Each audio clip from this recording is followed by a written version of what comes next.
Students, already we have completed about electrochemical series of cations and electrochemical series of anions. Today we will discuss about the preferential or selective discharge of ions at electrodes.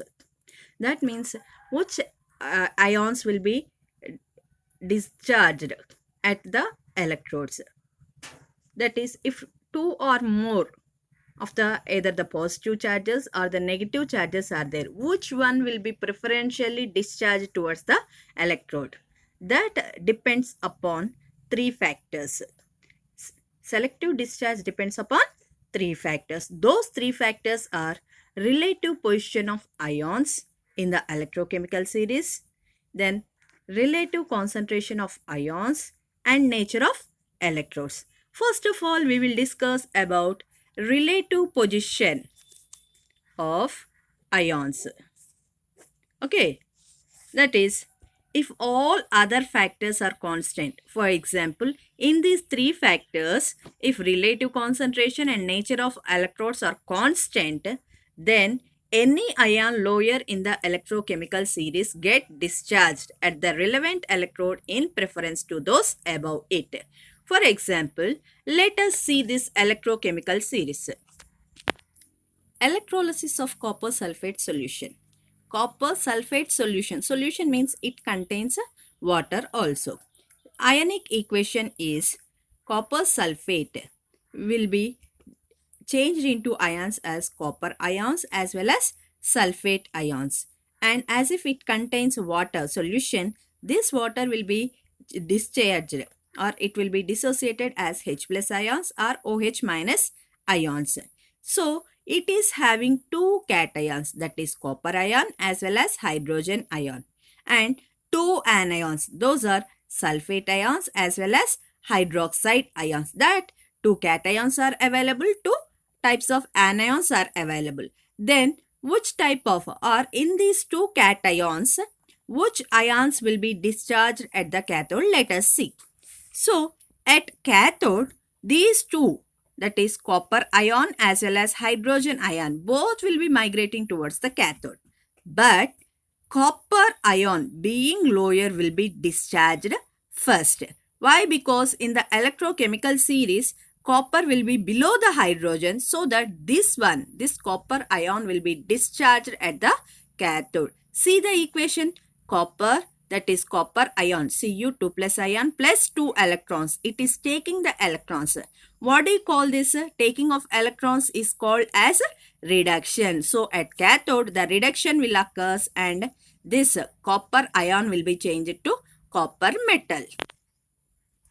In the same way at anode, OH minus and sulfate ions both will migrate towards anode. Which ions will be migrated towards anode? Anions will migrate towards the anode. But OH minus hydroxide ion being lower in the electrochemical series, that one will be discharged according to the relative position. So the element or the substance which is present in the lower position of the series, that one will be discharged. So according to that, hydroxide ion is being lower in the electrochemical series, that one will be discharged at anode. So hydroxide minus electron, it is leaving one electron and forming as OH, and this is called as oxidation. At anode, oxidation process will be taking place.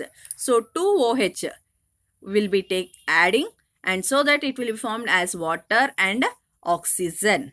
This oxygen, both the oxygens will be added and forming as oxygen molecule. That means at cathode, copper will be available and at anode, oxygen gas will be evolved. Understand? This is about the first factor, that is a relative position of the ions. Let us see the second factor, that is concentration of ions. Concentration of ions in the electrolyte.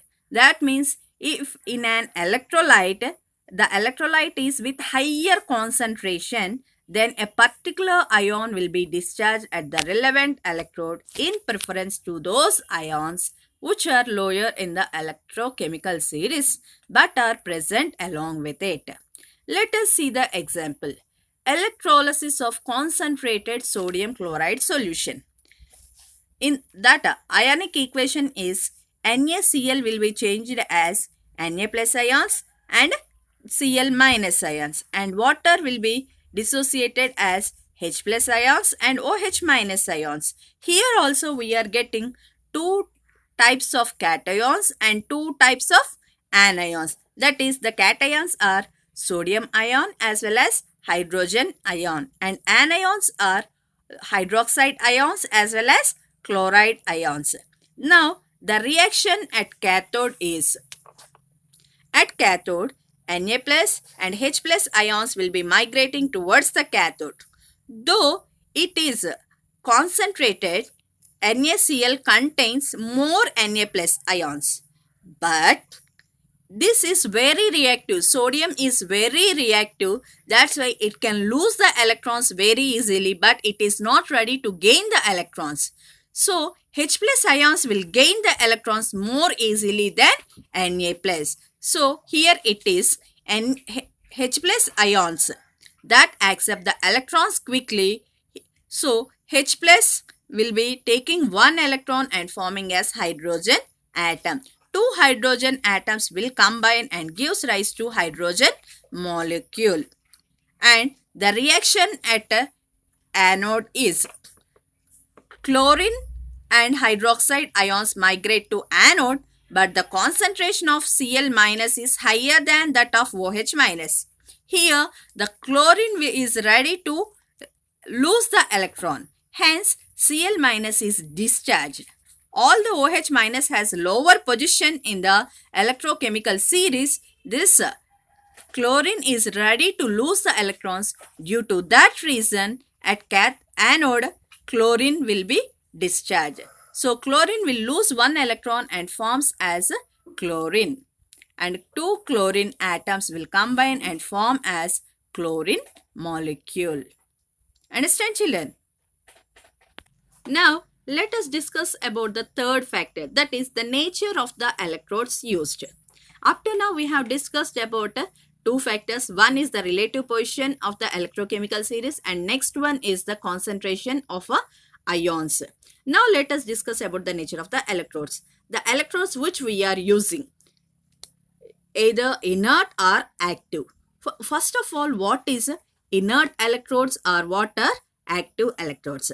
Inert electrodes will not take part in the electrolytic reaction. Example, graphite and platinum. That using this graphite and platinum, if we conduct the electrolysis, any new reactions will not take place. And if we are taking the active electrodes, and that active electrodes will take part in the reaction and the product formed is different.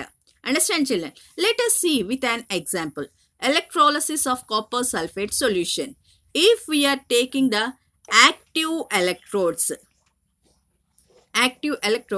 copper is used, then copper atom is deposited at the cathode. Copper ions are formed at anode. See here, if we are taking the copper sulphate, we are getting at the cathode copper atom and at the anode copper ions we are getting. In the same way, if we are taking the copper sulphate solution and the electrodes are inert electrodes, that is, if we are using the platinum electrodes, then instead of copper ions, we are getting oxygen at the place of anode. Here let us see this difference. Here we are getting, whenever active electrodes we are taking, we are getting the copper ions at anode. Whenever we are taking the inert electrodes, instead of copper ions, we are getting oxygen. See, there is a difference in the product formed. So, maximum try to take the inert electrode. Thank you, children.